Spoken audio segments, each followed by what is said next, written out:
इस चैप्टर में कुछ थ्योरम्स हैं जो पैरेललोग्राम के ऊपर हैं, जिसमें थ्योरम नंबर 8.1 है, अ diagonal of a parallelogram divides it into two congruent triangles.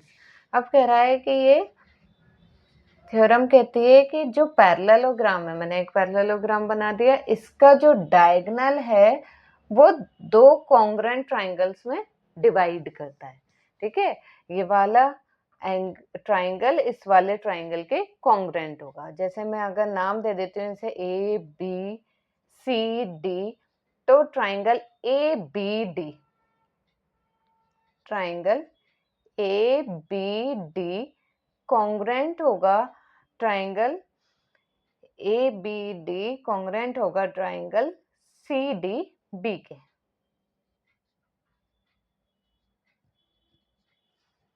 Clear?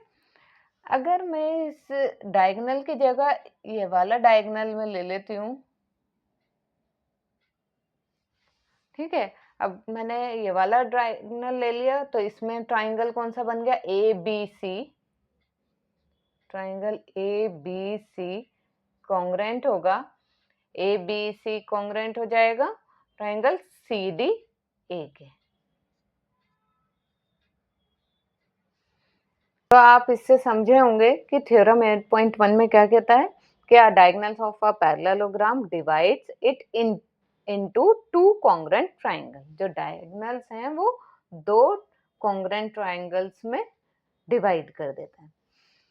अब है थ्योरम नंबर 8.2, इसमें क्या कहता है? In a parallelogram opposite sides are equal. हमें ये तो पता है कि पैरेललोग्राम में अपोजिट साइड्स पैरेलल होती हैं, ठीक है, लेकिन इसने कहा है कि in a parallelogram opposite sides are equal. तो इसकी साइड्स जो होती हैं वो पैरेलल भी होती हैं और इक्वल भी होती हैं। ये वाली साइड इसके इक्वल होगी और ये वाली साइड इसके इक्वल होगी। ठीक है, इजी है ये।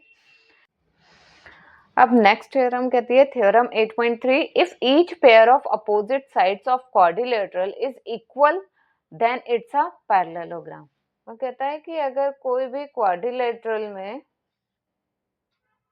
किसी भी क्वाड्रिलेटरल में each pair of opposite sides of quadrilateral is equal, अगर इसकी अपोजिट साइड्स इक्वल हैं, ये वाली साइड इसके और ये वाली साइड इसके, किसी भी क्वाड्रिलेटरल के अगर अपोजिट साइड्स इक्वल हैं, each pair of opposite sides equal हैं, तो ये पैरेललोग्राम होगा। ठीक है, ठीक है, क्योंकि पैरेललोग्राम में भी तो अपोजिट साइड इक्वल और पैरेलल होती हैं, इसलिए अगर कोई भी क्वाड्रिलेटरल है उसके अपोजिट साइड्स इक्वल हैं तो हम कह सकते हैं ये एक पैरेललोग्राम है। Next, now next theorem is 8.4, in a parallelogram opposite angles are equal. ये तो हमने इसकी प्रॉपर्टीज में भी पढ़ा था।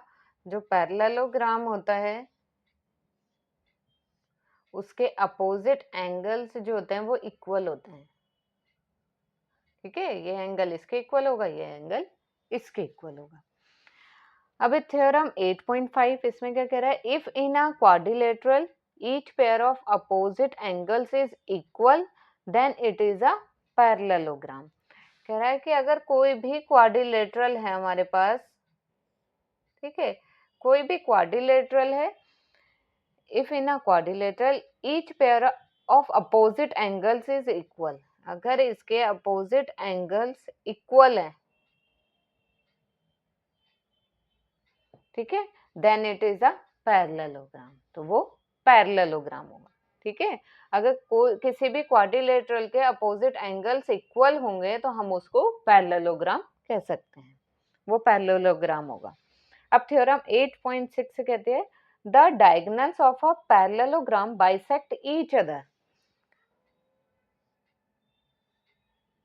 पैरेललोग्राम के जो डायगोनल हैं वो बाइसेक्ट करते हैं, एक दूसरे को इक्वल पार्ट्स में डिवाइड करते हैं। ये डायगोनल जो है वो इक्वल पार्ट्स में डिवाइड होगा, इसी तरह से ये डायगोनल इक्वल पार्ट्स में डिवाइड होगा। अगर मैं इसको नाम दे दूं ए बी सी डी और ये ओ, तो AO इक्वल होगा OC के, BO इक्वल होगा OD के।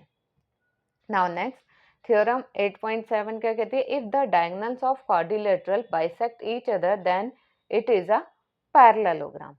वही सेम बात कह रहा है कि अगर कोई भी क्वाड्रिलेटरल है, उसके डायगोनल्स बाइसेक्ट कर रहे हैं, ये डायगोनल का जो पार्ट्स हैं, ये वाला डायगोनल इक्वल पार्ट्स में डिवाइड हो रहा है और ये वाला डायगोनल्स भी इक्वल पार्ट्स में डिवाइड हो रहा है, तो हम इसको कह सकते हैं ये एक पैरेललोग्राम है ये। ठीक है, किसी भी डायगोनल किसी भी क्वाड्रिलेटरल के डायगोनल्स बाइसेक्ट करते हैं एक दूसरे को, तो हम उसको कह सकते हैं ये एक पैरेललोग्राम। नाउ लास्ट टॉपिक इस चैप्टर का ये लास्ट टॉपिक है मिड पॉइंट थ्योरम। इसमें दो हमें थ्योरम्स दे रखे हैं, चलिए हम देखते हैं क्या है इस थ्योरम में। The line segment joining the mid points of two sides of a triangle is parallel to the third side.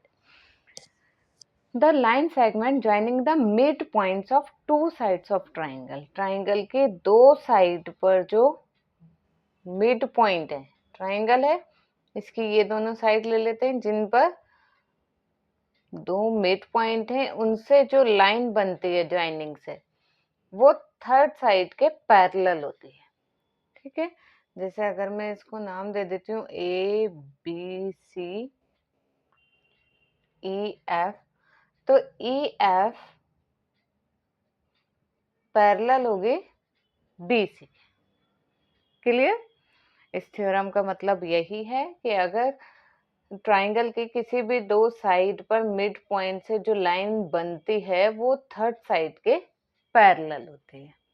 ठीक है, इसमें एक चीज और है कि ये जो EF है ये इक्वल होता है हाफ ऑफ BC।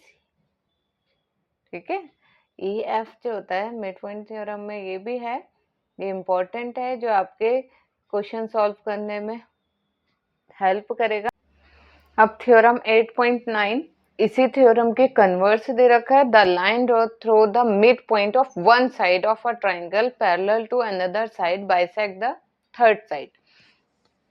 कह रहा है कि अगर एक मिड पॉइंट हमें गिवन है, एक ट्राइंगल का एक साइड पर एक मिड पॉइंट गिवन है और हमें ये बता रखा है ये जो लाइन बन रही है वो EF पैरेलल है BC के, तो FB मिड पॉइंट होगा।